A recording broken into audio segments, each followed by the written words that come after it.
ठाणे जिल्हा व पालघर जिल्हा याचे सर्व अधिकारी, सर्व होमगार्ड जमलेले सर्व नागरिक, विशेषतः पत्रकार बंधू भगिनी जमलेले सर्व माझ्या बंधू भगिनी, आपण नक्कीच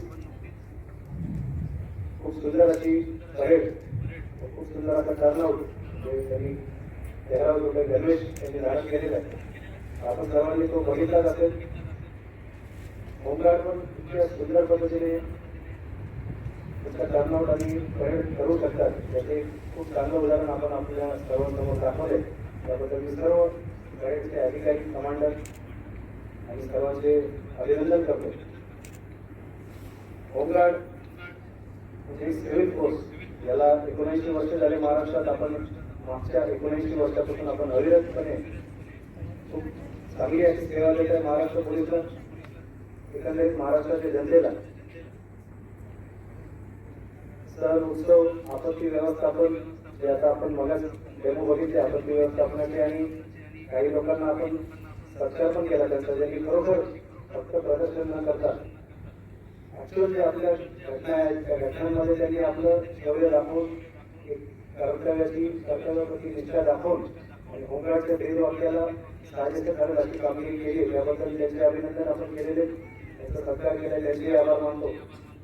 तर आपण सर्वांनी अविरतपणे जी काही दिलेली सेवा आहे, कायदा सुव्यवस्था, आपत्ती व्यवस्थापन व इतर या सर्वांच्या सेवेबद्दल मी महाराष्ट्र पोलिसच्या किंवा पालघर पोलिसांच्या वतीने आपल्या सर्वांचे खूप खूप अभिनंदन करतो, धन्यवाद मानतो.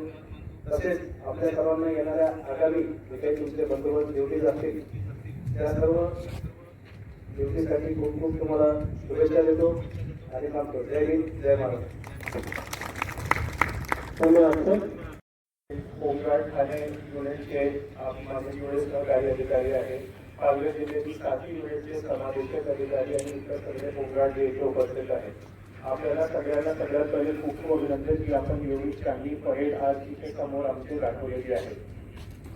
जसं सरांनी त्यांच्या मार्गदर्शनात म्हटलं की आपण एक मानसेवी दल असताना सुद्धा आपल्या जे महत्व असते किंवा आपली जी जबाबदारी असते जिल्हा पोलीसची, जिल्हा प्रशासनाची मदत करण्याकरिता, ही काही काम नाही आहे. ती आपण एक खूप महत्वपूर्ण रोल प्ले करतो आणि त्या महत्वपूर्ण रोलला जर आपण स्वतःहून महत्व दिलं तरीही इतर कुठल्याही विभागांना किंवा इतर कुठल्याही प्रशासनाला त्याचे महत्व आहे ते कळणार आहे. तर मला नेहमी जे बघायला मिळते की होमगार्डचे गणवेश बरोबर नसते किंवा त्याची ऊर्जा खूप कमी असते, तसं मला आज काहीही बघायला मिळालं नाही. त्याच्या बाबतीत पालघर युनिटचे जेवढेही 7 समादेशक अधिकारी इथे आलेले आहेत त्यांचं खूप खूप अभिनंदन. सर, आज मला खूप चांगलं वाटतं सर आपल्याशी बोलताना की पालघर आणि ठाणे जिल्ह्याचे विभाजन झालेल्यानंतर पालघर जिल्ह्यामध्ये आजची जी आपण परेड घेतलेली आहे आपल्या मार्गदर्शनाखाली, हा पहिला होमगार्डचा कुठल्याही प्रकारचा प्रोग्राम आहे जे या जिल्ह्यामध्ये झालेला आहे. तसेच तर ठाणे युनिटमध्ये आतापर्यंत ठाणे शहर असो, ठाणे ग्रामीण असो, मीरा बंदर असो, नवी मुंबई असो, जे पहिलं युनिट आहे ज्यांनी महिला प्लाटून सशस्त्र परेडमध्ये उतरलेली आहे तर ती पालघर युनिट आहे आणि त्याच्यासाठी सुद्धा मला खूप अभिमान वाटतो. आपल्या सगळ्यात शेवटी जेव्हापासून मी हे होमगार्डचे चार्ज घेतलं तर होमगार्डमध्ये सगळ्यात मोठी अडचण येते ते ड्युटीची येते की वेळोवेळी आपल्याला असं म्हटलं जाते की आम्हाला तर ड्युटी भेटत नाही, त्याला जास्त भेटते, आम्हाला कमी भेटते वगैरे वगैरे. तर शेवटी मी फक्त एवढं सांगू इच्छितोय सगळ्यात जे होमगार्ड उपस्थित आहे त्यांच्यासाठी की आपण आता मागचे 10 दिवसापासून एक नवीन यंत्रणा तयार केलेली आहे ज्यामध्ये प्रत्येक होमगार्डला 1 वर्षात एकूण किती दिवसाची ड्युटी भेटली, तो किती दिवस प्रेझेंट होता, किती दिवस ऍबसेंट होता आणि पुढची ड्युटी त्याची संभाव्य कधी येणार आहे, तसा डेटा सगळे होमगार्डचे पूर्ण ठाणे युनिटचे जे 3300 होमगार्ड आहेत त्यांच्या सगळ्या डेटा आम्ही कंपाईल एकत्रित करून त्याला पब्लिक केलेला आहे. तर आता याच्या पुढे जर कोणालाही असं वाटत असेल की त्याला ड्युटी भेटत नाही किंवा दुसरे कोणाला ड्युटी देताना त्यांना प्रेफरन्स दिली जात आहे, तर तुम्ही फक्त एक अर्ज लिहून जर मला पाठवलं तर तुम्हाला त्या संबंधित होमगार्डची आणि तुमची स्वतःची किती कामगिरी आहे, तुम्ही किती दिवस हजर होते, किती दिवस गैरहजर होते, त्याच्यासोबत 7 दिवसांची आत एक उत्तर मिळेल.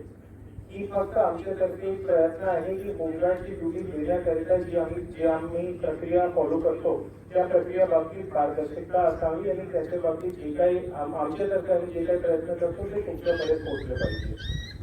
शेवटी सर आपले जे आरपीआय आहेत साळुंखे साहेब त्यांनी साबळे साहेब जे आपले आरपीआय सर त्यांनी आम्हाला खूप मदत दिली त्यांच्याही त्यावेळी आणि त्यांची पूर्ण टीमच्या त्यावेळी मी आभार मानतो सर.